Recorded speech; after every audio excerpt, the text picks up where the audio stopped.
اے ایمان والو روزے رکھو، یہ پہلو پر بھی فرض تھے، تمہارے اوپر روزے فرض ہیں، اور اس کا نتیجہ یہ نکلے گا کہ تم متقی بن جاؤ گے۔ کیا بن جاؤ گے؟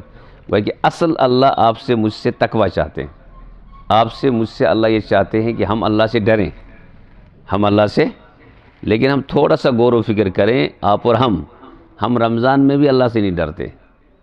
کیا ایک وہ شخص جو اللہ سے ڈرنے والا ہوگا، کیا وہ رمضان کی حالت میں غیبت کر سکتا ہے؟ رمضان کے علاوہ غیبت کرے گا؟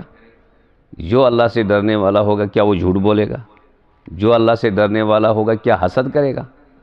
ہمسایہ ہمسایہ کے ساتھ حسد میں مبتلا ہے، مقتدی مقتدی کے ساتھ حسد میں مبتلا ہے، اور اسی طرح کیا کہتے ہیں دوست دوست کو ہی چھوڑ دیتا ہے، ماں باپ کا والدین اور اولاد کی لڑائی ہے۔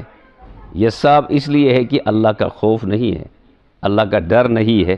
اللہ تو چاہتے ہیں کہ ڈر پیدا ہو جائے، یعنی اللہ کا احترام ہو، اللہ کی خشیت ہو۔